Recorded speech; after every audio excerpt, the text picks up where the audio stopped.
Hi, this is Jeff D., the host of the TheNonProphets Atheist Podcast. The TheNonProphets is made possible by volunteers and the generous support of listeners like you. If the promotion of positive atheist culture and the separation of church and state are values you hold dear, please consider contributing by becoming an ACA member or visiting our product page at evolvefish.com under the Partner tab. Thank you.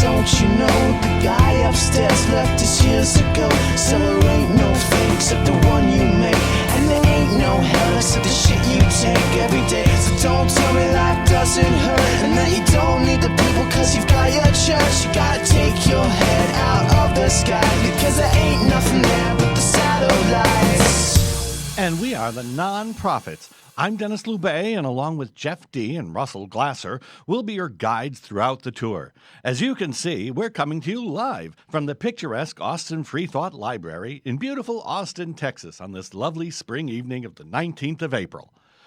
If you look to your right, you can see the Peoples of the Atheist Community of Austin, a traditional non-profit educational organization for the promotion of positive atheism and the separation of church and state. If you want to learn more about these colorful rituals, you can check your guidebooks or call their voicemail at 512-220-6561. There's also a website at www.atheist-community.org. Now, we run this tour every first and third Wednesday of each month from 7:30 to 9 Central Time, and we ask that you have your tickets ready when you board the bus. And if you follow the directions in the brochure at www.nonprofitsradio.com, you can join our chat room. So find a seat. There's plenty of room. You can take pictures, but please, no flash photography. And here we go. Hello. Yeah. Hi, everyone. Here we are again. We also have a Facebook page. Oh, yeah. But I didn't have it in the intro. Oh. Yeah. Also, do you mention in the intro that we have a YouTube channel?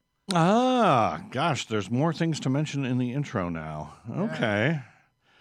We should probably give them those URLs.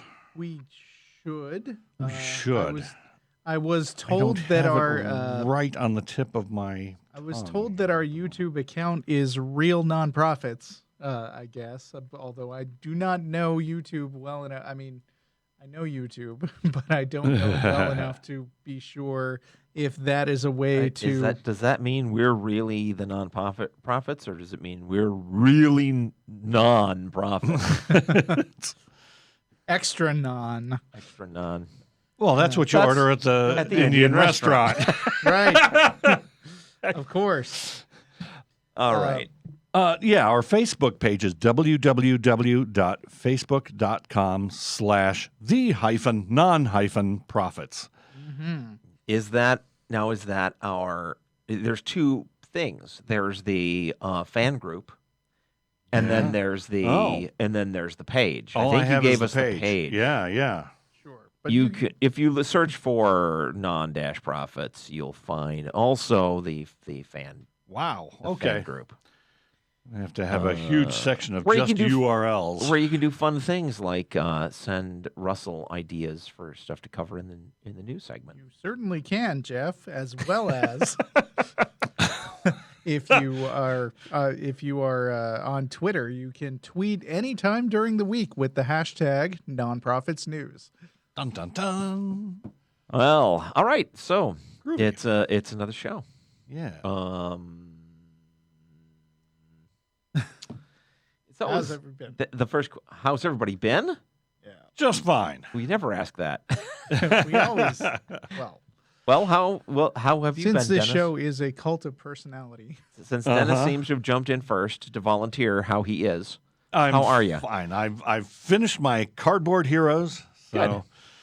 And good-looking cardboard heroes they are. Yes, this should be explained for people who are not gamers. That for those of us who play tabletop role-playing games, you can use metal or plastic miniature figures right? Right. Roughly 25 millimeter scale. Or there was a thing that came from a company here in Austin years ago Steve called Jackson the games. Cardboard Hero, which is like a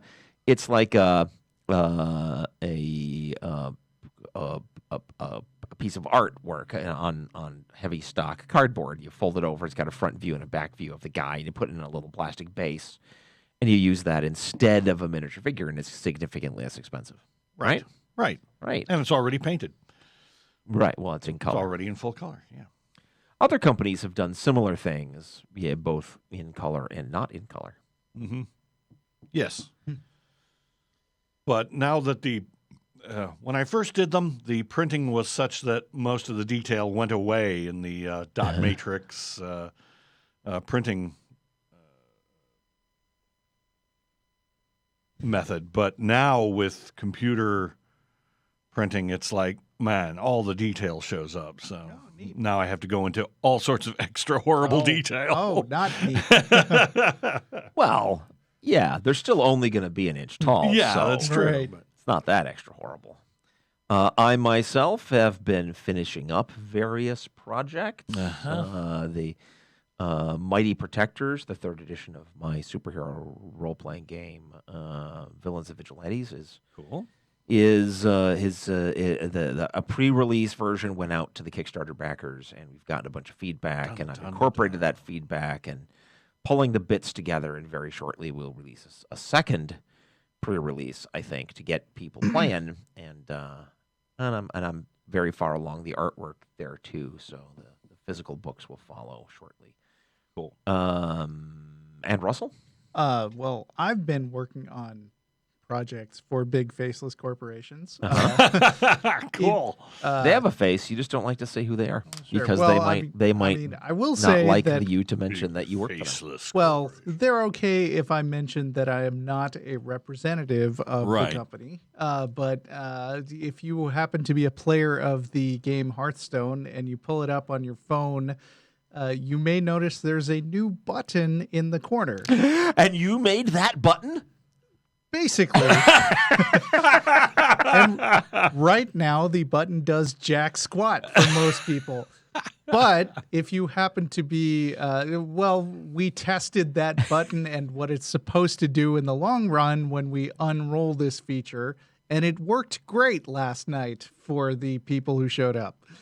Okay. Opinions voiced on this so program are not necessarily That was really those. exciting. And then our network went down for the last half of today, so we kind of didn't get any work done.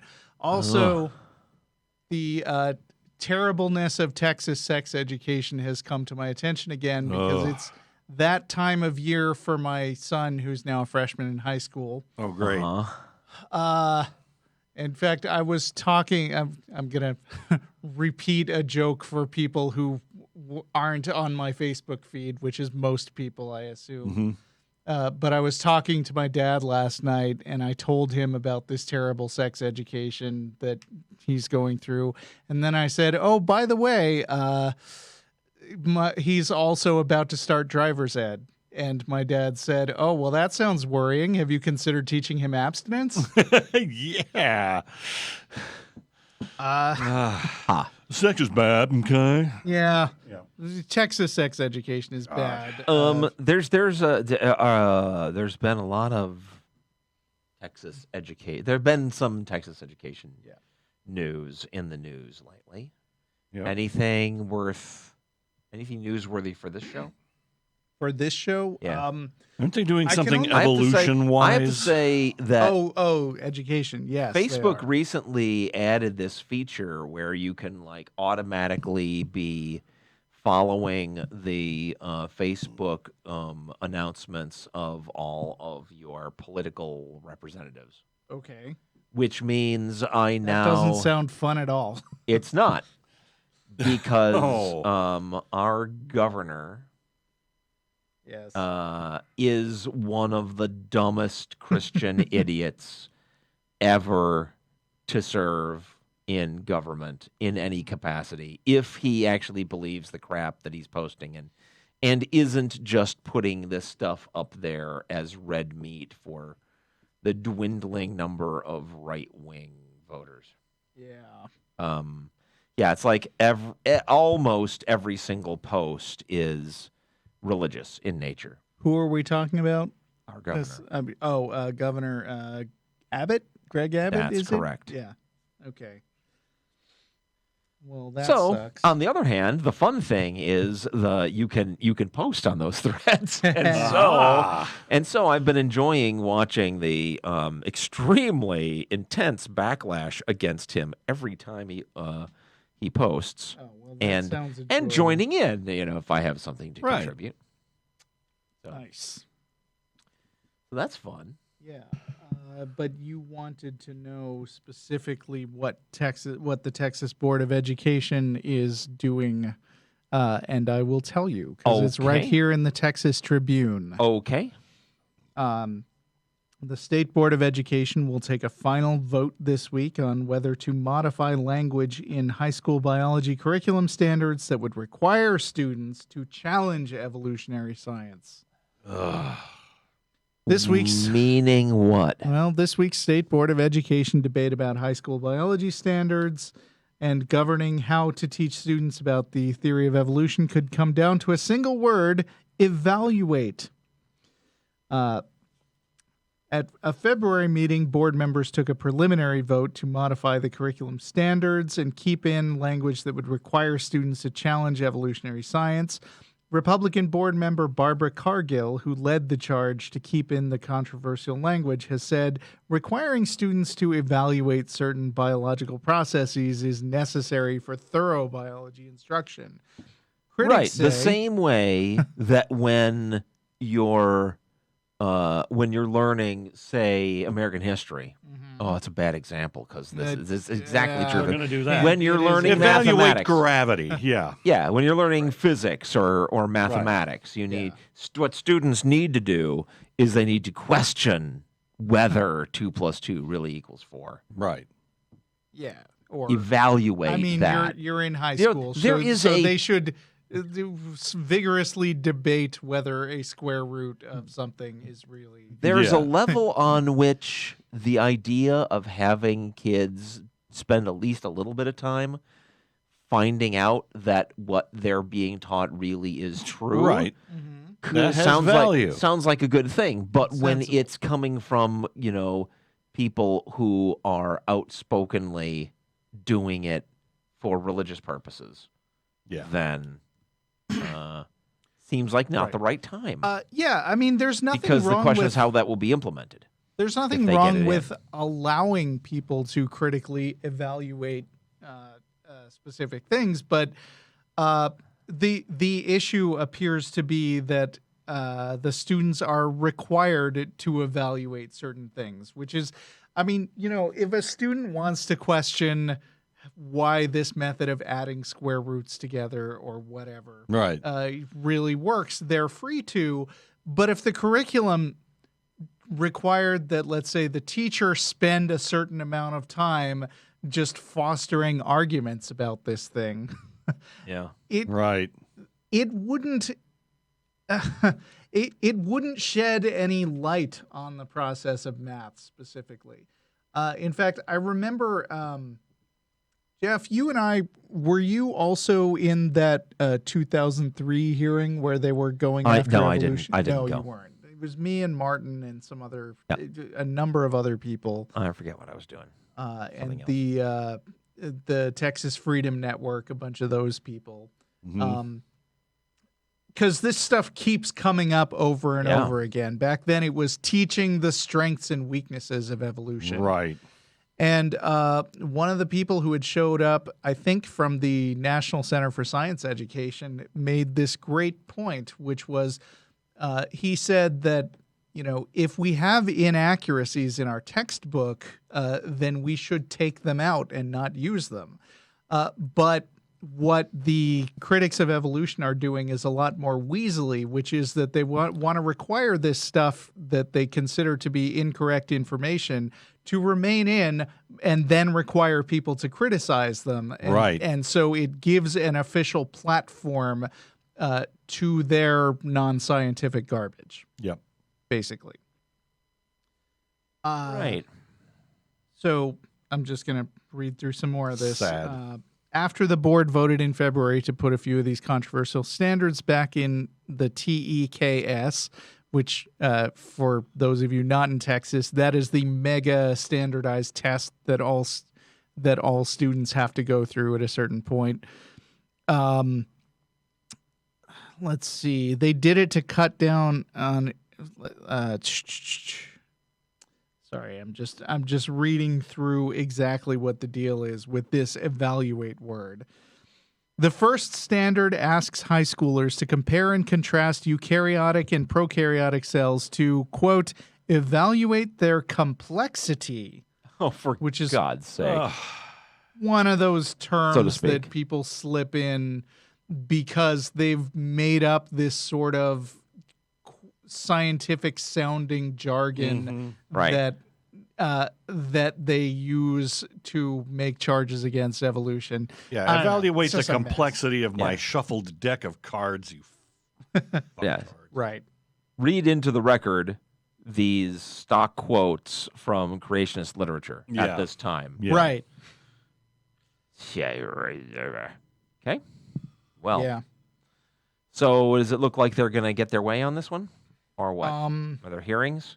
State Board of Education members will What did hear they- public testimony Tuesday. Was that yesterday, and this Tuesday? Or next story Tuesday? is the 18th, so, so that'd that be- would be next. That was yesterday that they posted the story, and I guess that means next week. Huh. Okay. Keep an eye on that story. Maybe we should go. Maybe. And that's all I have to say about that. And Okay. That's the way it is. All right. Well, let's do Yeah. some listener. Oh, and thank you, Jason Silverberg, for contributing that particular version of the story. You know, I've got a little bit of a segment here, and I'm just going to do this up front, and then I can sprinkle the listener mail through the rest of the show. Sure. That'll be a good structure. So it's Ask an Atheist Day, National Ask an Atheist Day, Yay. Today. or depending on who you ask, I heard people claiming on Sunday, which was also National Christian Birds and Bunnies Day. Right. That was National Ask an Atheist Day. And then I heard that it was going to be yesterday. So I got online and I checked.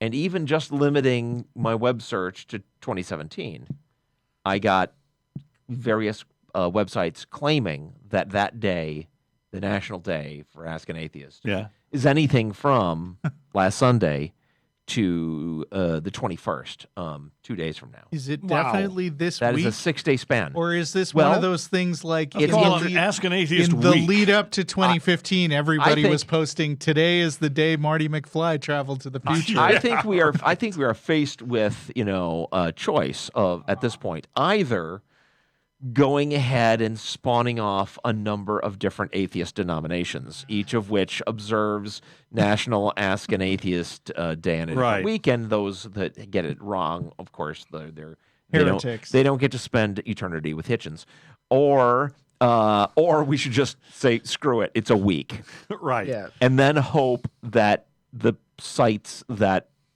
say that's the week can agree. But Happy anyway, Ask an okay. at Atheist least week, it is everybody. entirely possible that this is the day. Right.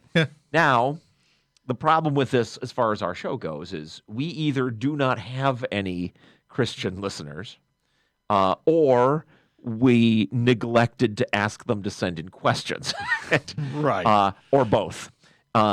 So we don't have any questions from believers to atheists from our listening audience. So I took it upon myself to just go online, and there are any number of Christian websites that post questions for atheists. Right. So I went and found some, and if you'll indulge me, we'll go ahead and answer some questions for atheists today.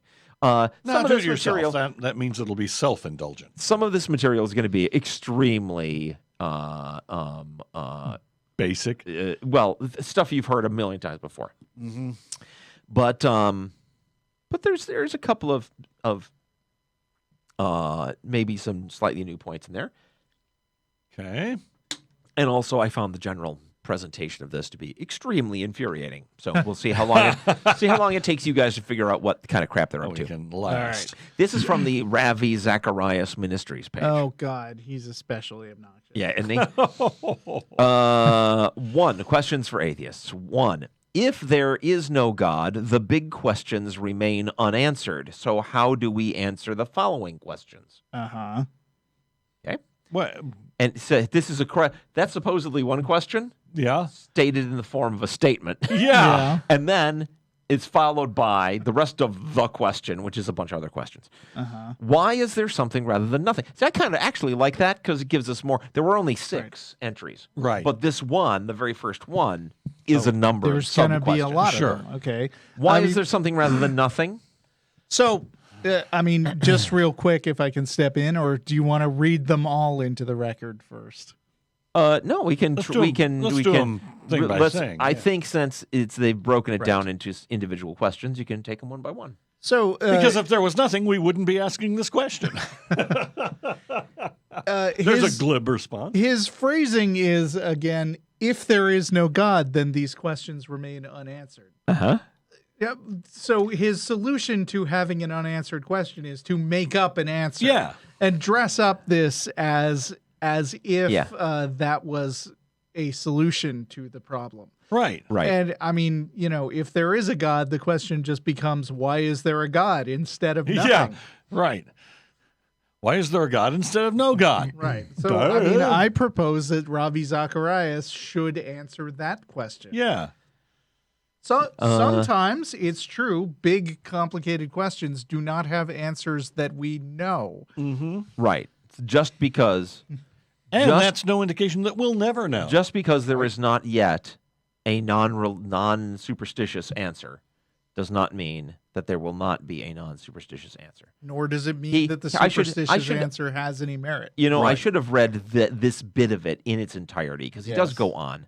He says, why is there something rather than nothing? This question was asked by Aristotle and Leibniz alike, albeit with different answers, but it is a historic concern. Okay, fine. Yeah. That does not change our answer, but it's important to Yeah. understand. And the answer could He's simply be- trying to insist that because historically people have cared, then Right. we must have an answer to this question now. Even if we have to make it up. Otherwise, Jesus. The answer can be, I don't know. Yeah. So What's wrong with that answer? Bertrand Russell's barber paradox, I'm sure, which, there's a barber who Right. shaves everybody as long as they don't shave themselves. And then the question is, does the barber shave himself or not? And whichever answer you come up with leads to a contradiction, Right. which is a specific case of a general problem he came up with for set theory. And the point being that for a long time, people thought that pure math could answer every question, but Bertrand Russell and some other people came up with this whole category of questions that not only don't have answers, but can't be answered without a contradiction. Right. Huh. And that means by you too, Ravi. Yeah. So in principle, there are actually things that are unanswerable. And in practice, there are a lot of things that we just don't know the answer to, and that may always be the case or not. Moving on. Why is there conscious, intelligent life on this planet? Because the evolution, it Yeah. has been a product of the process of evolution. Yep. I mean, Sure. if there wasn't, we wouldn't be here. Well, that too. We wouldn't be asking the question. That yeah, too. we've got But in the- addition to the glib yeah, answer, yeah, there actually is an explanation for that. sure. Which means, I just want to point out his question, in Yeah. scare quotes, opens with a statement that the big questions remain unanswered. That big question is not unanswered. He just doesn't like it. Right. And the question is biased. Reading the question, it sounds like conscious intelligence is a target. Well, And for evolution, no, it but isn't. He asks why it is. I mean, if somebody asks why does this rock fall, you can say gravity, and That doesn't mean there was something special about that particular rock. Mm. So yeah. And is there any meaning to this life? Well, the meaning Yes. you apply to it, Yes. yeah. Meaning is a thing that intelligent beings come up with. You want to claim that only your God gets to do that, but that's bullshit. Right. Right. And if there is meaning, what kind of meaning and how is it found? Same answer, Yeah. right? You make up your own, dude. It's your life. Think You about it, decide dude. what you want to do with it. Does human history... But my life doesn't have meaning unless somebody else tells me what it is. Right. Ugh. Does human history lead anywhere? Or is it all vain since death is merely the end? No. Okay. Human history leads to the present. I mean, come on, guy. Leads to is a leading statement because Yeah. history is not a thing that leads. History is a record of the past. Yeah, he's suggesting there's a Time target. goes on, and stuff happens. Yeah. And I guess in a sense you could say history is leading toward the future. Right. Right. I And mean, at wants 1 to hour know- per hour. But Woo! his implication, I think, is that he wants there to be a particular future Right. that is somehow the goal. I think Yeah, Yes, like which you is just said. nonsense. he wants to know if human history has a series arc which is ultimately satisfying in a narrative sense. Yeah, Right. no. Right. Do we build The up to a reason- point where we fight the big bad and then we have like Yeah. our The period reason- of denouement and then we set up the next season and Right. ultimately Do there's the a big reason conclusion. the reason that we enjoy fiction is Yeah. because it is structured to be satisfying. Yeah. If life was structured to be satisfying, we wouldn't need our TV series. You could just walk down the street and the world around us would be as entertaining Right. as that. And I put it to you that that's why people like the Bible, because it's freaking fiction and it's somehow satisfying. Or is it all in vain since death is merely the end? Well, I'm kind of with you on this one, Ravi. I don't care for the prospect of an end to my experiences. Mm-hmm. But the correct answer then is to support scientific research into life extension, Yeah. not to make up a magical, imaginary claim that it's not going to be the end. Right. Because then what you do is you live your life. It is the fucking end, and you're stuck because you didn't put any time and effort into fixing that. I want my continuity to continue. You guys enjoying this? How do you come to understand good and evil, right and wrong, without a transcendent signifier? Dude. Again, this is a big My question. opinion, man. This is another big question that has, in fact, been answered a number of different ways. Yep. Right? There are different formulations of processes by which we can determine proper behavior, Sure. and they tend to not be perfect, but we have a lot of stuff. We think about things, Ravi. We don't have it all handed to us in the pages of your stupid old holy book and the interpretations by the idiots that think that your book was written by a god. Right. Humans are not omniscient, and we don't expect them to be. And so there are continually questions that don't yet have an answer.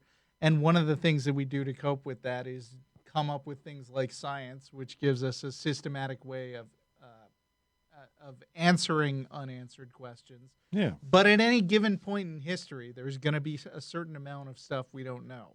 And what these Yeah. Christians like to do is wedge themselves into whatever frontiers remain in human knowledge and say, aha, if you would just accept my magic sky pixie, then that question would have all an your answer. questions are answered. Yes. Right. if these concepts are merely social constructions, he's going on from good and evil, right and wrong, etc. If these concepts are merely social constructions or human opinions, whose opinion does one trust in determining what is good or bad, right and wrong? Shenanigans. This is bullshit. He's leaping from the assumption that because human beings reach these conclusions, then it's just opinion. Not every conclusion that a human being reaches is just opinion. Right. And I mean, a lot of the end result of pushing this theology on us is that they are basically pressuring people to conclude that their opinion is actually the one by which society will run.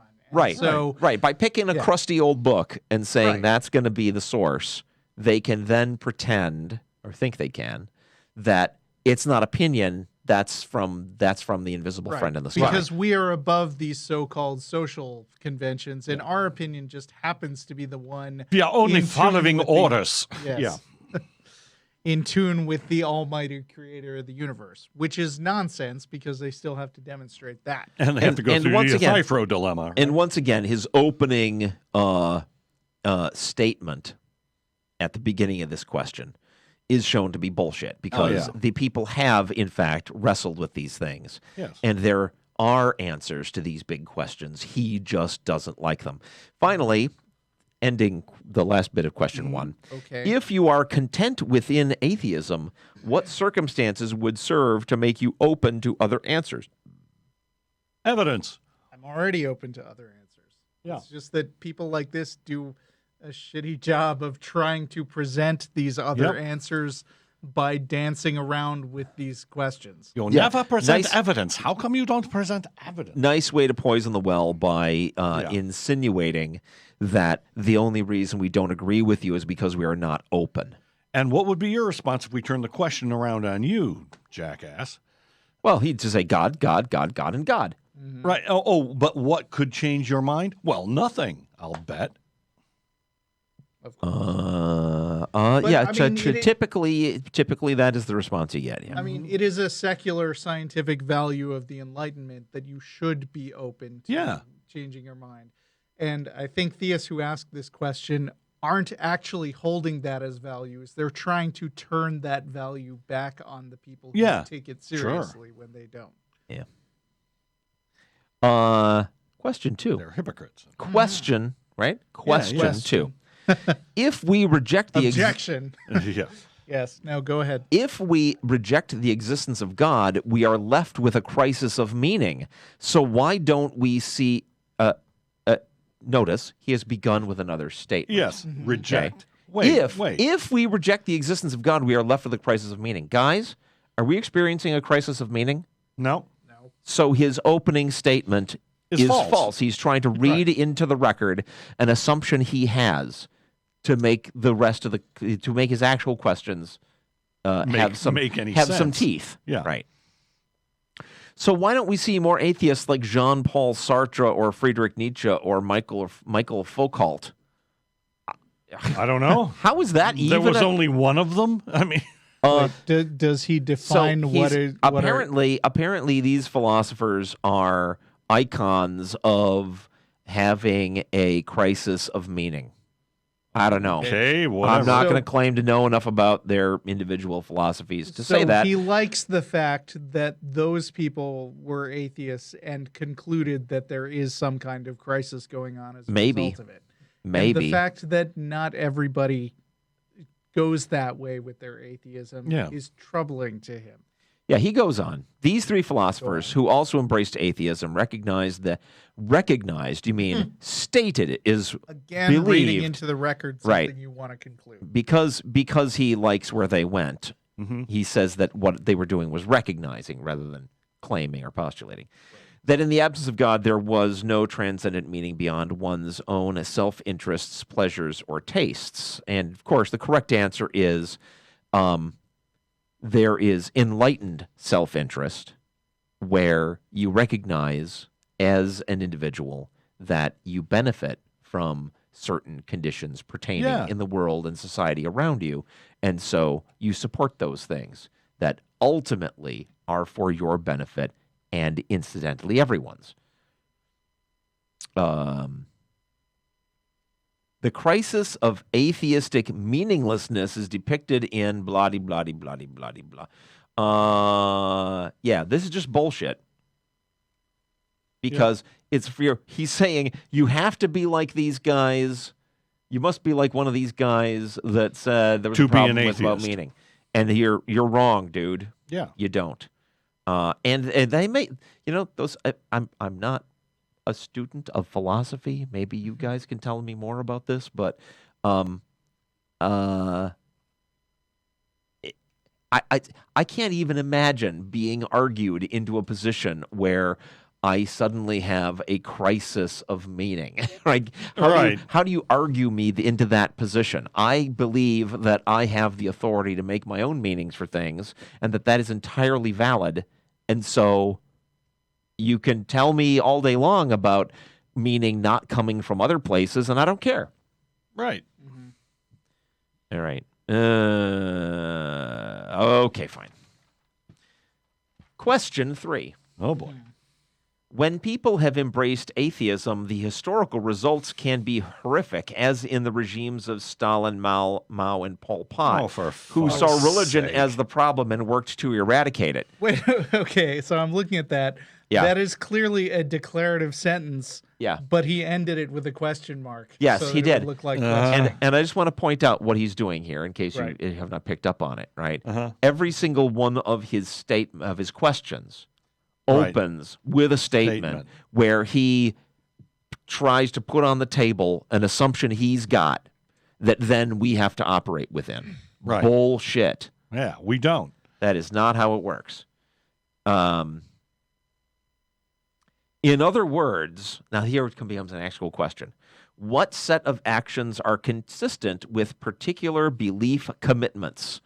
Well, I would say that whatever actions make sense in the context of your beliefs are the ones that are consistent with those beliefs. How is this even, right? That's actually the problem we have with Christianity, because we think your beliefs lead, if you act consistently, that leads to bad things. Yeah, horrific stuff. So I notice that his list is Stalin, Mao, and Pol Pot. Right. But he conspicuously leaves off one that Christian apologists often include in that list, which is Hitler. That's fine. I mean, Fine. and when, yes, good, because Hitler is a problematic example. It's really hard to evaluate what his actual religion was, but in a lot of cases, what he would do in his writing was pander to people by saying, for instance, that, I believe that I'm doing the will of God. Hey, Russell, I don't think that it's our job in this segment to shoehorn Hitler onto his list. If he's willing to leave Hitler off, fantastic. We'll work with what he did actually ask. I want to draw attention to the interesting bit of cherry picking that this sort of argument does, because what he's doing is picking prominent bad men or bad powerful men from history. He did not put Steve Martin. That's Steve Martin. He did not put hang on.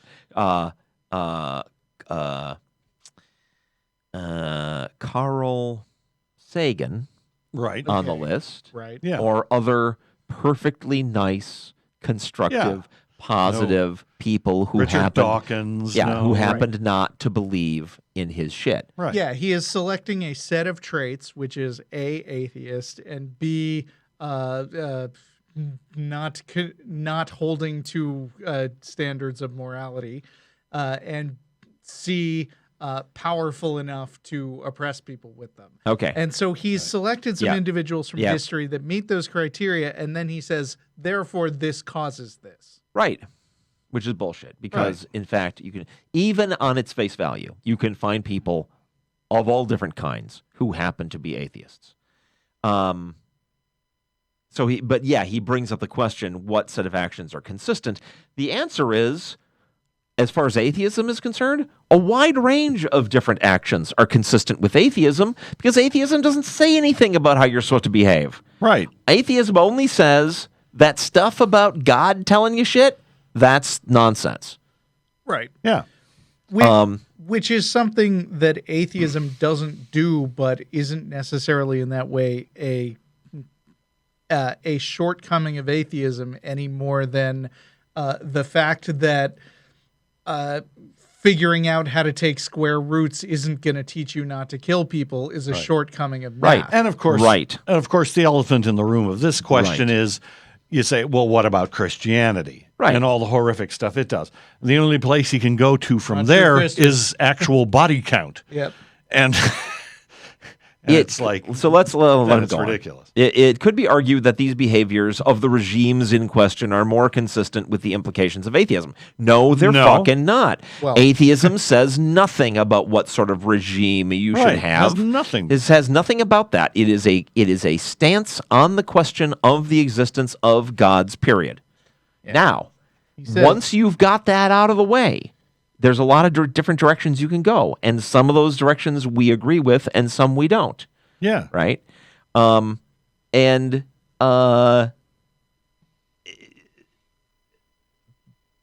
the problem with this question is that he has the assumption that atheism is just like the evil twin of Christianity. It's not. Right. Though I'm thankful that many of the atheists I know do not live the implications of these beliefs. Oh, thanks so much, you. Yes, once again, poisoning the well. God it is not your place to tell us what the implications of our beliefs are. Actually, let me back off. It would be fine for him to tell us what the implications of our beliefs are if he understood that our belief is that there's not a God. Right, but he doesn't seem to get that. He thinks it has to be much more than that. He has to be, the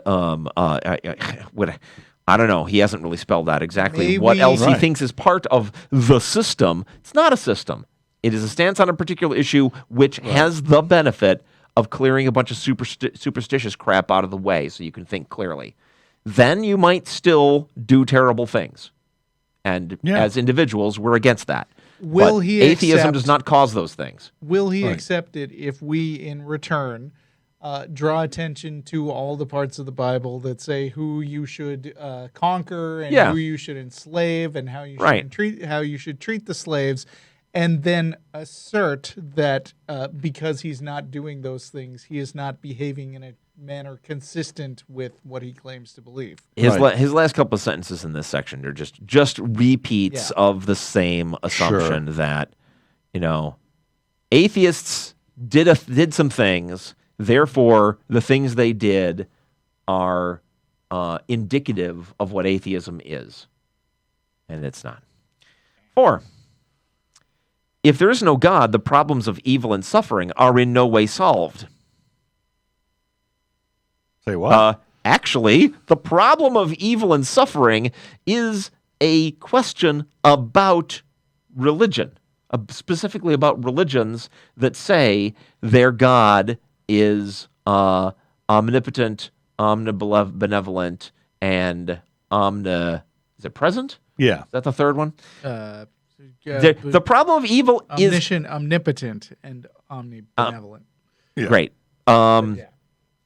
Actually, the problem of evil is solved if the answer is there isn't a God. Right. That the God whose characteristics lead to the problem doesn't exist. So that's just a lie, dude. What he wants to do, apparently, is keep the problem of evil on the table for atheists to deal with. Let's see how he does that. We don't have that problem. Let's see how he does that. Okay. So where is the hope of redemption or meaning for those who suffer? So he's saying the problem of evil, if they're under atheism, is that we're not promising that you're going to get, that it's all going to balance at the end. Yeah, we're not lying. What a problem! Christianity on its face. we don't say that it's all going to be okay. Yeah. You guys say that it's all going to be okay, and then it isn't. So you have the problem. We don't have the problem. Christianity on its face does not give a flying fuck about people who are suffering, because if they did, they wouldn't be so focused on this notion of making people suffer more by envisioning this hell thing. Yeah. They deal with that by saying that the hellbound deserve to suffer, but this framing as people are suffering and we want to relieve this suffering is a cop-out of what Christians actually believe, which is that we actually all kind of deserve to suffer, but some people get away without getting what they deserve. Yeah. It might be true that there is no God to blame now, but neither is there a God to reach out to for strength, transcendent meaning, or comfort. Well, dude, what? So what? It's not like everything that someone tells you that is comforting is true. Right. What matters on that question is it true or not? So just the whole premise behind this is bullshit. We're not here to lie to people to make them feel better. And you're pretty much admitting by asking this question. Yeah, that's what you're doing. Well, he might not think that he's lying, but he thinks the object is to make people feel better. For us, the object is to clearly see what the hell is actually going on.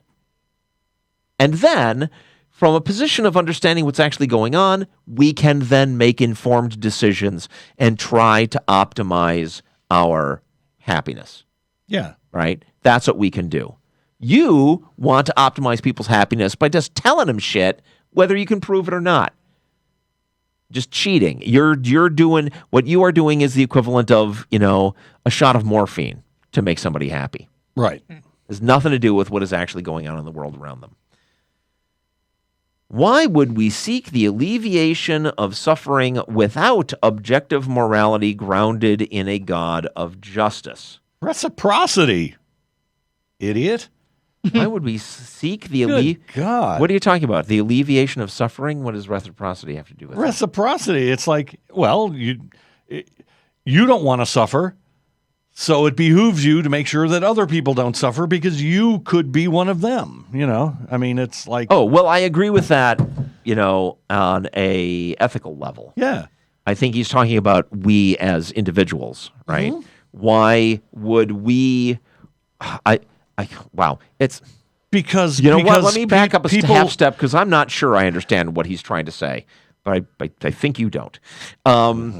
Why would we seek the alleviation of suffering without more objective morality grounded in a God of justice? Okay, so we would seek the alleviation of suffering because it's fucking suffering.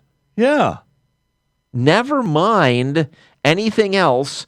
Obvious suffering is by definition not desired.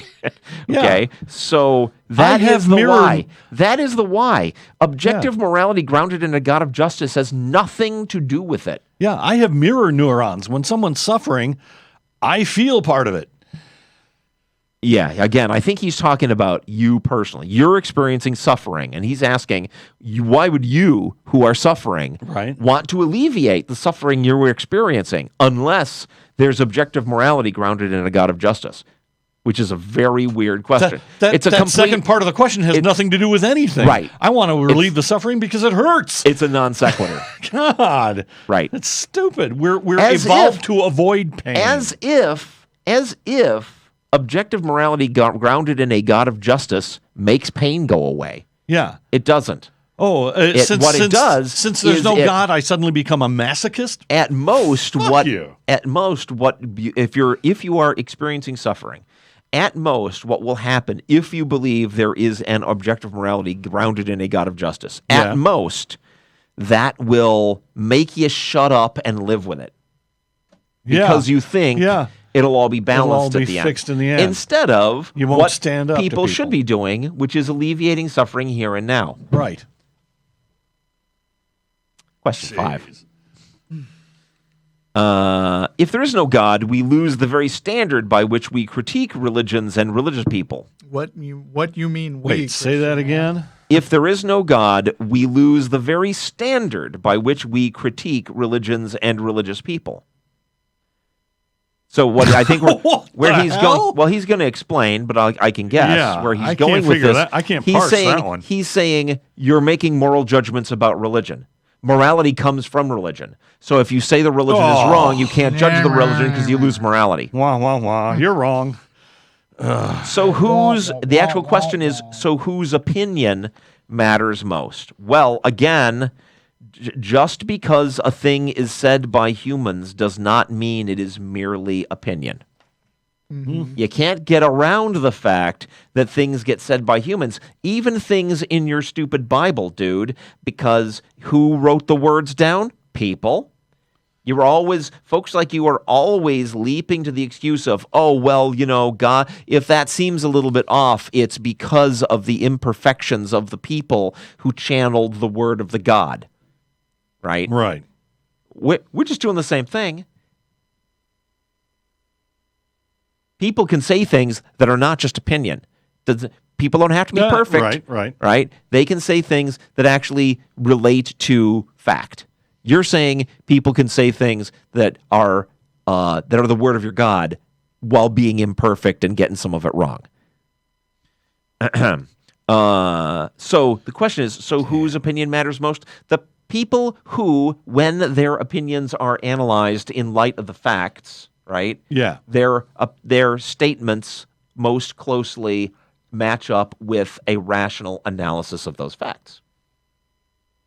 Right? Sure. Whose voice will be heard, whose tastes or preferences will be honored in the long... and also where he's going with this, he's got now in a laundry list of all these different kinds of things that people disagree about, right? And he lives in a headspace where he believes that there can only really be one correct view of anything. Right.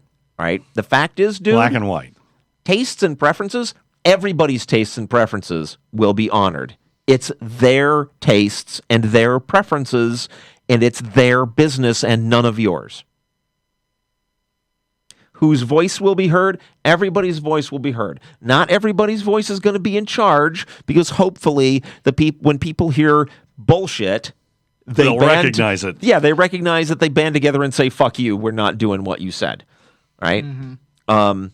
But tastes and preferences honored? Everybody's, dude. Everybody has the right to their own tastes and preferences. We are not living in a universe where we're supposed to be all carbon copy robots. Right. Now, I'm actually personally experiencing a big problem with this outside of religion, but just with human beings in general, right? Mm-hmm. How can that Because I spend too much time on Facebook. Yes. Movie comes out and there's people screaming bloody murder about how much they hate it.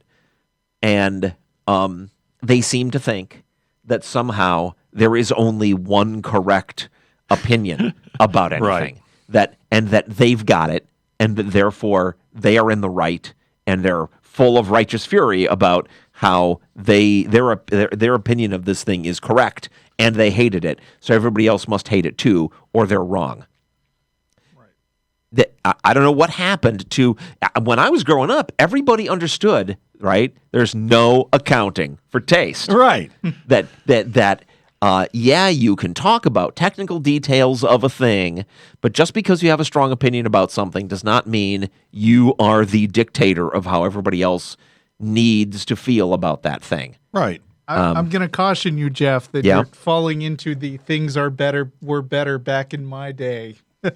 All right. Frame of mind. Oh no, I'm sure these days. I'm sure this is days. I'm sure that this is a pendulum of some Off my kind. lawn.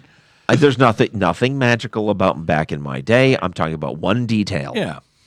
And a thing people appeared to mostly understand that is, at least on Facebook, which is understandably not indicative of everything. Right.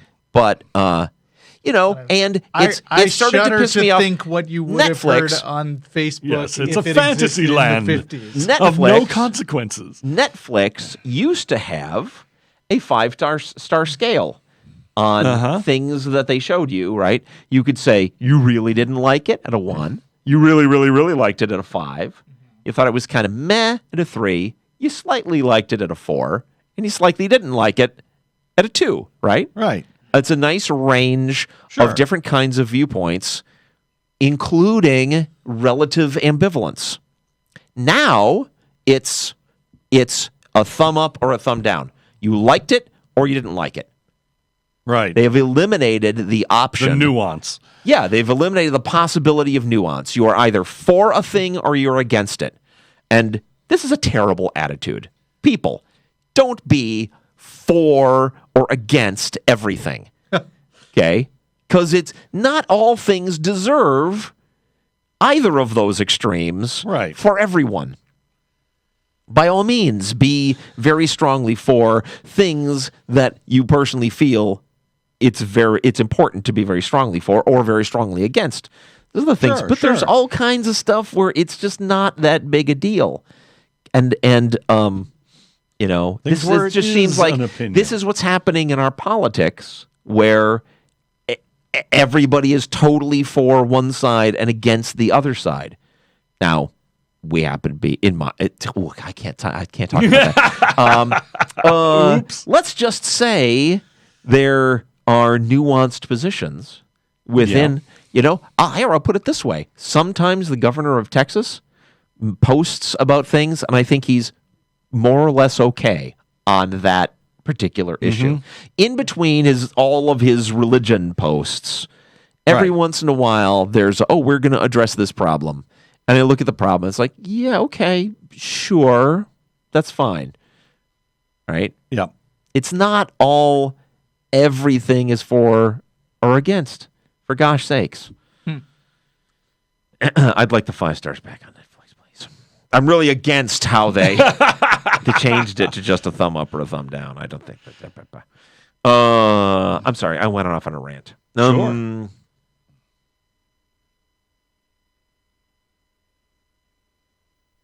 In the long run, human tastes and opinions have no more weight than we give them. And who are we to give them meaning anyway? We're the humans who have them, you dim bulb. The first part of your sentence is correct. In the end, human tastes and opinions have no Yeah. more weight than we give them. That's Right. true. Who are we to give them meaning? We are the people who hear those opinions and make and have a reaction. We are the people who hold them. Who are we supposed to Yes. be? You're- Because, as far as we know, there isn't anyone else in the universe to have those opinions. As much as you might like to envision a guy whose opinion is the only one that matters. Right. And is oddly the same as yours. Right. The presence of What a that guy coincidence. in the universe as being the ultimate opinion haver doesn't actually resolve any of these problems Yeah. that you're talking about. It That's just- right. Even it if just there's such a dude. pins the correctness onto a specific guy with Yeah. a specific I'd like to ask opinion. this guy, does he have an opinion that differs from God's? He would say no.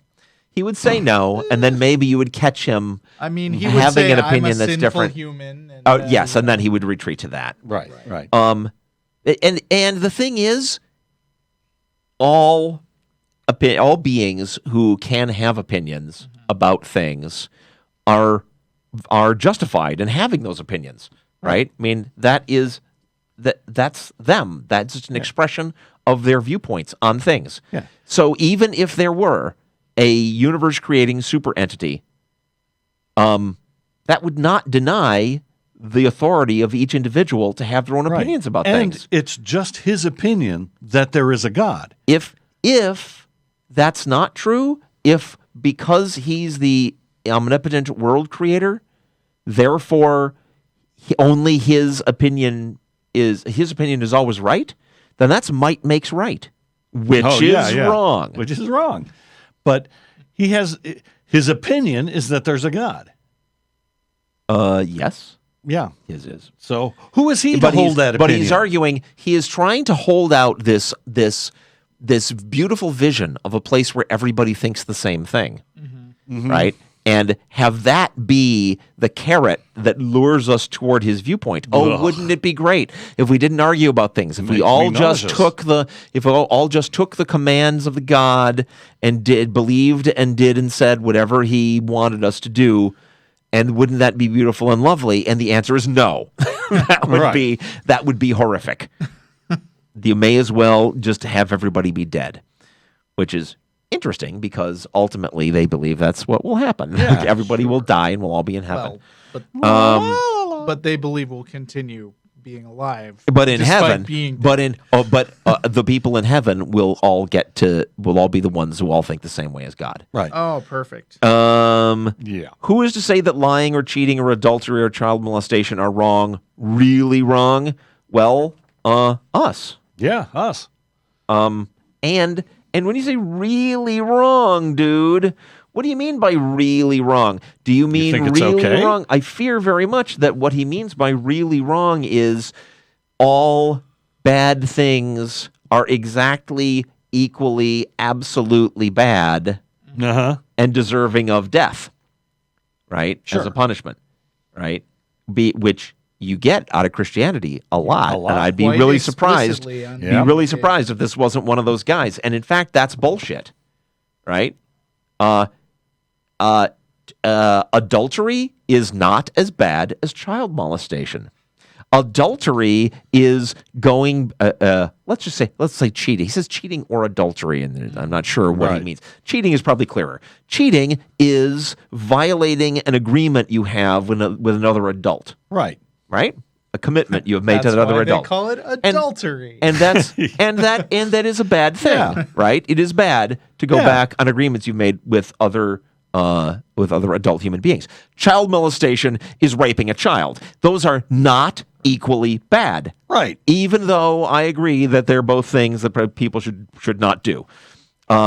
So Yeah. Because of their corrosive effect by denying and the suffering they cause. by denying our ability to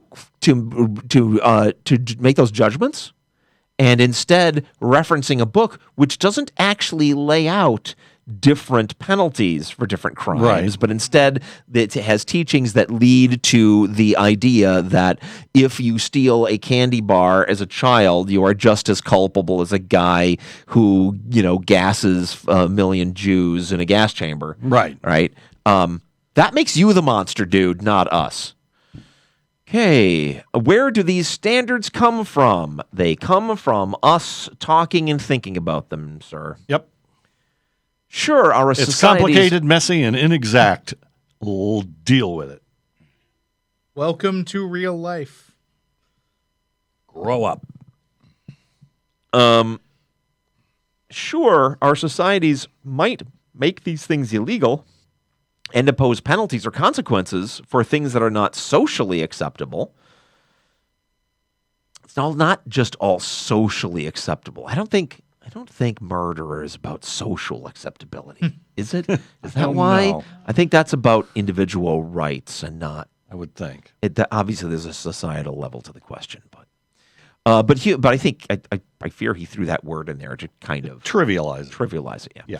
But human cultures have at various times legally or socially disapproved of everything from believing in God to believing the world revolves around the sun, from slavery to interracial marriage, from polygamy to monogamy. Human taste, opinion, law, and culture are hardly dependable arbiters of truth. And he uses the capital Guess T, where a truth. bunch of that shit came from? Gods. Yeah. And once again, he's holding out the beautiful vision that his imaginary friend knows the absolute capital T truth about everything and can tell us what to do. But that, for some reason, that God with the absolute T capital T truth can't tell the difference between the badness of raping a child and of lying to someone. Right. Or violating an agreement. trust, yeah. Violating someone's trust. Well, so apparently God's taste is hardly a dependable arbiter because he can't tell the difference. Right. And he basically all those things, a lot of the things he mentioned there are often religiously motivated. Right. So you And know it's what? like, You know what's but better? he thinks he's got the one true God, and all those other people are silly made up religions. Sure. But you know what's better about if you got on the one hand, it's because I never want to leave these guys with a level playing field. It's not just a choice between the imperfect God who can't tell the difference between different levels of badness and imperfect people who have had it throughout history different opinions about the badness of various things. That does not make it a level playing field, because you know what you get when you put that responsibility in the hands of people? You get the ability to revisit those decisions over time, right? Talk about them, identify things that are maybe not being looked at right, and make changes. You don't get that with your God, whose book is written, on I don't want to say in stone, because that's metaphorical. Metaphorically, it's written on sheepskin. Whose word is supposed to be unquestioned. Yeah, you want decisions, imperfect decisions, in the hands of people who can be questioned. Yes, you want that. You don't want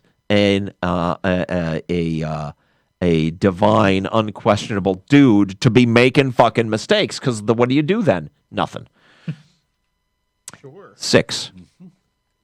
I'm trying to get through this a little bit faster. Yeah. Just one last. It's actually the shortest one. If there is no God, we don't make. If there is no God, we don't make sense. Oh no, I can reinterpret that one. Ravi Zacharias doesn't make sense. Yeah. So how do we explain human longings and the desire for the transcendent?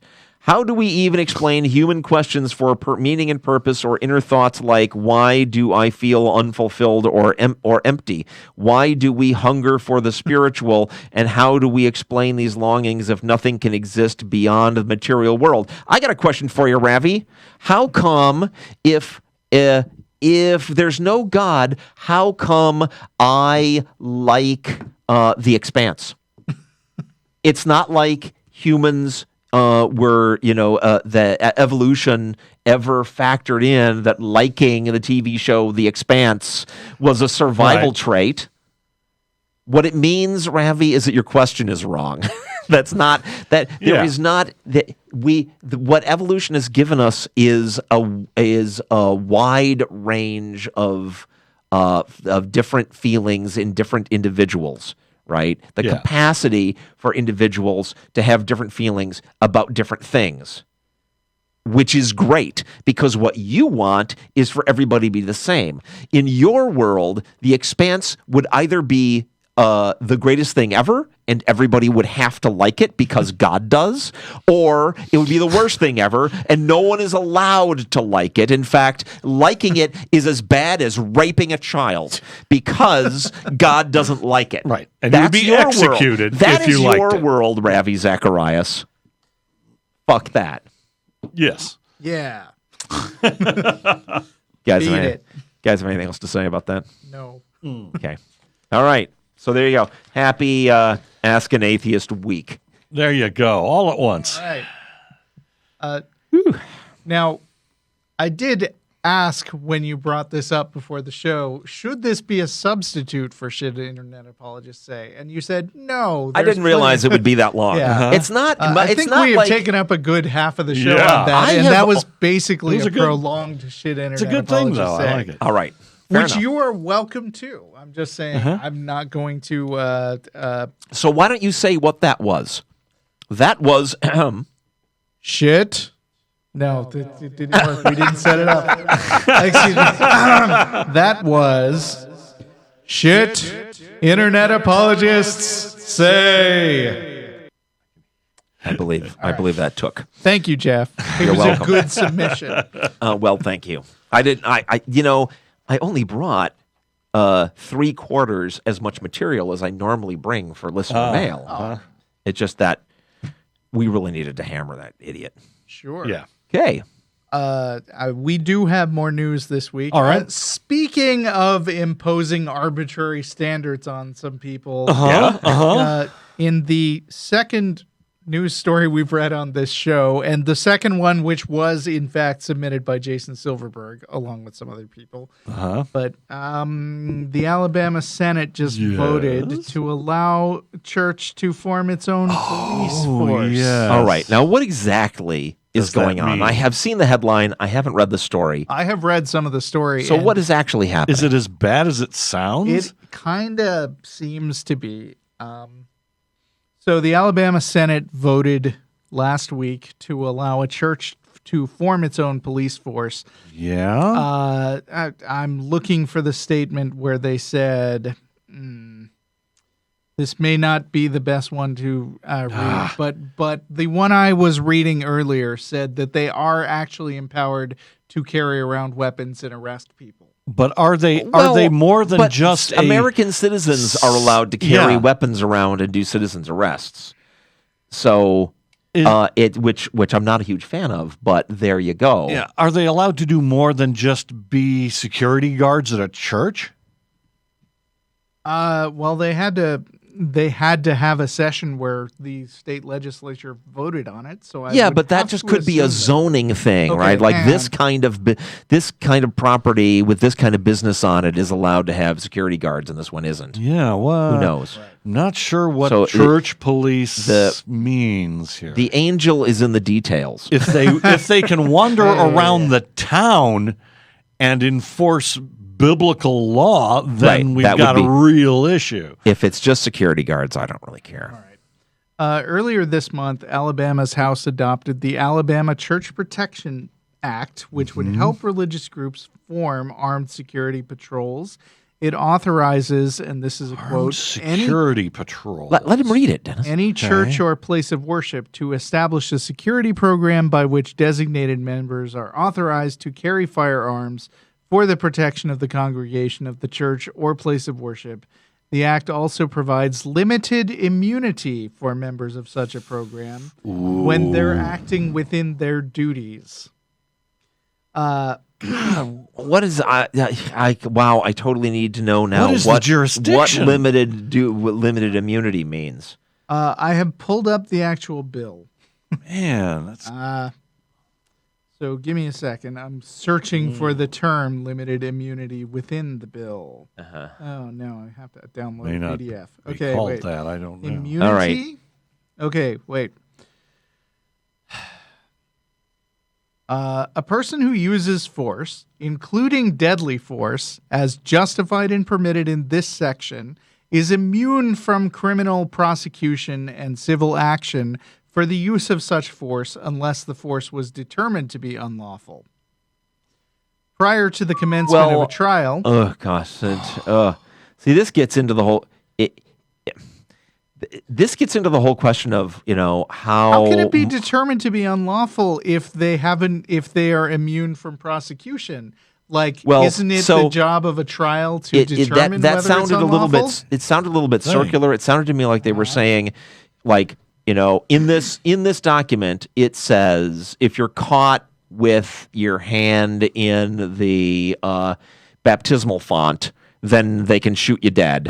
And that's listed as a justification for shooting a guy dead. So if you shoot a guy dead and he was doing a thing like that's on the list, then you're immune to prosecution, unless we find out you were lying and he didn't have his hand in the baptismal font or anything else that's on the list.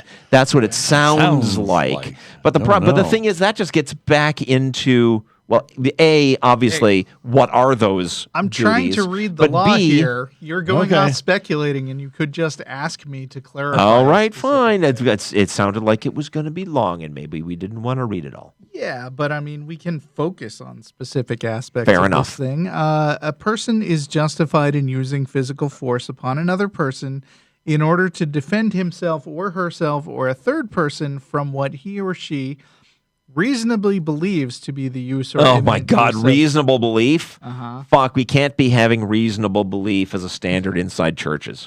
See, here's something I'm concerned about. There is already some nationwide attention to instances where police have shot what seemed to be people who were not in the process of committing a crime. Yeah. Right.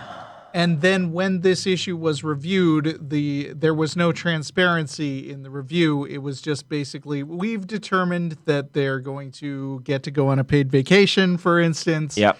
until we figure out what's going on, Right. and then with no explanation, It's turns okay. out they didn't do anything It's wrong. okay if they reasonably believed it. We investigated and determined that, they reasonably believed it, so they're off the hook. Well, yeah, but there are certain institutions that get to do this all internally without basically Oversight. being subjected to the American legal Well, they're system. not giving the church which- that authority, are they? But they are basically laying out these circumstances where, this internal church security is authorized to use this force. And if a preliminary look at what they did doesn't show that by whatever standards we think they did anything unlawful, then they don't have to go to a trial.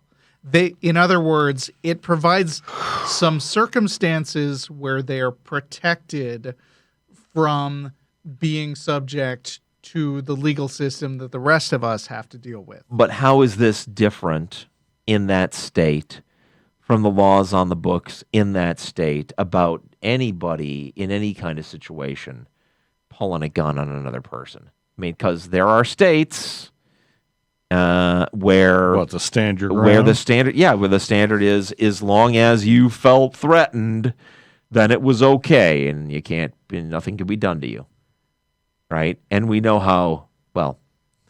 Oh, well, that works. Those of us who are paying attention know how badly that has turned out. Well, I'm skimming through some more stuff. The legal presumption that a person using deadly physical force is justified to do so pursuant to the subdivision does not apply. Wait. Whew, I'm It's That's what getting I was into afraid of. legal- It's legalese, man. yeah, It's I was looking for does apply. The person against whom the defensive force is used has the right to be in or is a lawful resident of the. Okay, the person who uses the defensive force is engaged in an unlawful activity or is using the dwelling. Yeah, it is pretty long. Yeah. Yeah, I'm not I mean, so far, I haven't heard anything that is not reminiscent of other All right. over-the-top pro-gun culture legislation that I've seen in other places, and the only thing that really stands out about this is this one's especially for churches, which makes me think that in that state they don't have some of these other things that we've seen elsewhere, and so their normal laws wouldn't allow this stuff already. Right. And so Part they're of the doing issue- special legislation for just churches. And then the question is, why the hell just churches? And Part of the issue then is that off we this go. is in the very first paragraph singling out on the premises of a church Right. as where this applies. Now, I Right. mean, if this were just a general purpose law that was about, any club or business or public place, or in your home, which is we- usually where which you find gets those security laws guards. applied. And then that would pass the Lemon test, which says that Yeah. it has to have a secular purpose and it has Right. to apply equally without singling out a specific religious practice. But by Right. focusing on a church, and they're specifically saying church and not like synagogue or mosque, for oh instance, boy, right. they Yeah. are implicitly giving special And- permission and where to is a religion. this legislation at in the process right now? I believe it just passed. Well, Is the- okay, has it been signed into law? Hang on. And when you got to be careful about Back to this. stories about things passing Sure. because sometimes you'll have a crazy House and a more rational Senate, and they don't both agree, and it just dies.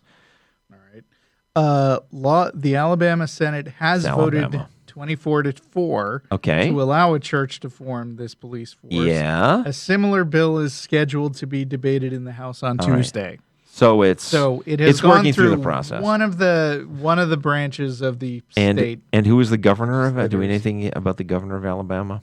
We know he's the governor of Alabama, so I think I can hazard a wild guess. But I will look him up. That's not the one who just got replaced, is it? I don't know. Governor of Alabama is Republican Robert J. Bentley. Wikipedia says He has been the chairman of the board of deacons 4 times and a member of the Youth for Christ Advisory Board, as well as the Family Counseling Advisory Board. Do you think he's going to sign this into law, Jeff? Yeah, I would. My guess would be yeah. Yeah. There's your Sharia. So that's looking. Well, no, it's not Sharia because it's not unless the thing, and we have not gone over the legislation with a fine-tooth comb. If the legislation says, violating religious doctrine is grounds for getting shot, then it's not Sharia. Right. Or Sharia. And it still wouldn't be Sharia because that's specifically I know, Muslim. but it's not a real, term of art. Yeah. Yeah. Okay. Ooh. And I mean, it seems a little hair splitty. That looks like that will probably happen. And the question is, who do you think would have standing to challenge that and get it shot down for violation of the Lemon Test? Hey, if you're in Alabama and want to go get guess shot somebody in a church, here's a good case for the ACLU. But I think probably don't do that. Yeah. All right. We're down to 10 minutes. And I know Dennis doesn't have a question. No. Not today. Let's let me see. I want to go. If we're going to go to a listener mail, I want one that's going to lead to a little bit of discussion, but not more than 10 minutes of. How about this one? Anders says, there's been a lot of really bad religious movies coming out recently. God's Not Dead 1 and 2, and there's a third on the way. Oh, God. God's Not What Dead. questions haven't they answered with 1 and 2? God's Not God Dead. Not Dead 3. God's He's really, really, really not dead this God's time. critically injured, but gonna pull through. And God's on a waiting list for a new liver. War Room. Anybody heard of that one? I have not. Old Fashioned. Haven't heard of that one either. That's about a drink involving cherries and whiskey, I believe. Something like that. And that's a Christian movie? Or No, you're that's joking? That's a standard bar drink. Oh. Make me an old fashioned. Yeah. And now there's a spoof movie called Jesus Bro by Brad Jones and Ryan Mitchell. Do we know? I've never heard of those people. I am not going to make any assumptions that satire is in any way good. What? Let us know if it is, though. Feel free to write in with your review of, what is it? Jesus Bro. Jesus Bro. It's about a spectacularly unpleasant atheist who gets a vision of God, actually of Santa Christ, and it changes his life. Any chance of you giving it a watch? It's available on... I don't think we're going to say where it's available on. Are we sure that's satire? It just sounds like the plot of any Christian movie. He gets a vision of Santa Christ? I don't think so. That sounds like a satire. I know that in theaters now, or was just in theaters, was a movie called The Shack, which is a Christian movie that I don't know anything about other than I spent 2 minutes before the start of the show looking it up.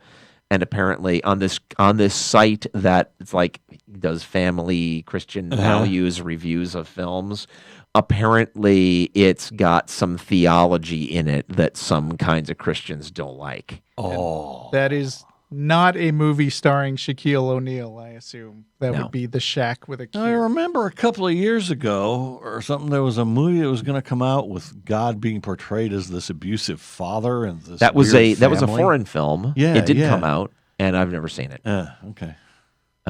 We had a listener write us a letter, I think, confirming that it was that. Okay. Yeah, we got a lot of mileage out of going to see Noah. the Noah movie. Yeah. But that wasn't really a Christian movie. That was great because it was a non-Christian, Yeah. non-religious, like weird fantasy movie. Yeah, it was based on the Kinda legend. silly. Yeah. I've watched it a second time. Really? On Does it hold up? on streaming. Yeah. I'll say yeah. It continues to be exactly as weird as it seemed. I mean, I put it in the same category as other like weird European science fiction and fantasy films, right? It's its own thing. Right. But maybe we should put a trip together to go see something. Something, yeah. Because we got a lot of mileage this out of it. recent spate of Christian movies, yeah. Yeah, I want to Because it's not like we honestly, if it wasn't for movies, we would have nothing to talk about. That's right. I'm watching the new Mystery Science Theater. It's great. Yeah.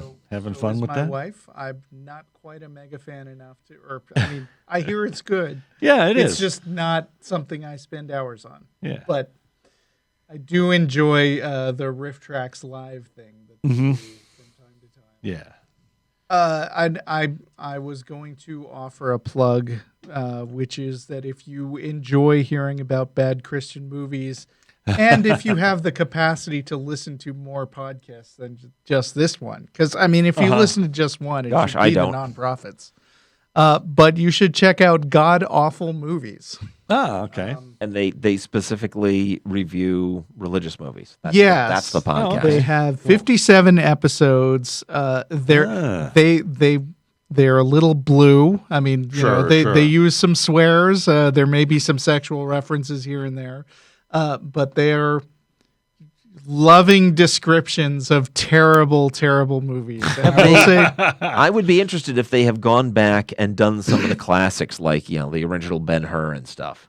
Do they do that? I would think they'd have to have very many if not, episodes. That would be a thing for them to do.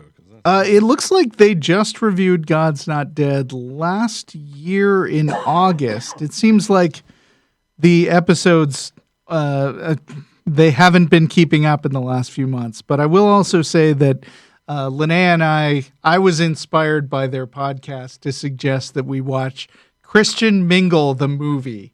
Oh, boy. Which is what it sounds like. It's a 2-hour commercial indicating that you should, that it would be a good idea for your life to get on Christian Mingle and find somebody to date. And God.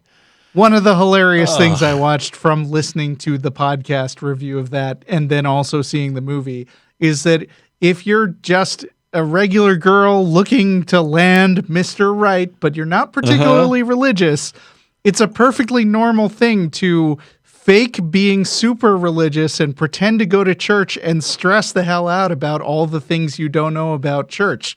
Because that's what normal churchgoers do, is have encyclopedic knowledge about all the rituals, right? Wow. I had no idea. Also, they take this crazy trip to Mexico where all the people speak unaccented English, I think. Wow. Whoa. No, I can't remember. The details are fading. It's been a while since I saw that. But boy, is it a bad movie. We also, I think it's available on many Netflix. of us saw Passion of the Christ and covered that. If not on this show, then on the other show. Yeah. So yeah, I guess we could kind of keep that in mind as another thing to do one of these days. Yeah. Eventually. All right. Well, it has been a show. It has. Has it? Yeah. All right. Are you ready to take us out, Dennis? I am. Bye, everybody. Thanks for listening. Well, this concludes our tour. We hope you enjoyed your time with us, and you'll join us again in 2 weeks on the 3rd of May. Please make sure you have all your belongings, watch your step, and remember that tipping the staff is allowed. As you exit, please note our native singer, Brian Steeksma, performing I Am the Satellite, one of the traditional songs of his people. Hey there, brother, don't you know the guy upstairs left us years ago? So there ain't no fate but the one you make, and there ain't no hell except the shit you take every day. So don't tell me life doesn't hurt and that you don't need the people, cause you've got your church. You gotta take your head out of the sky, because there ain't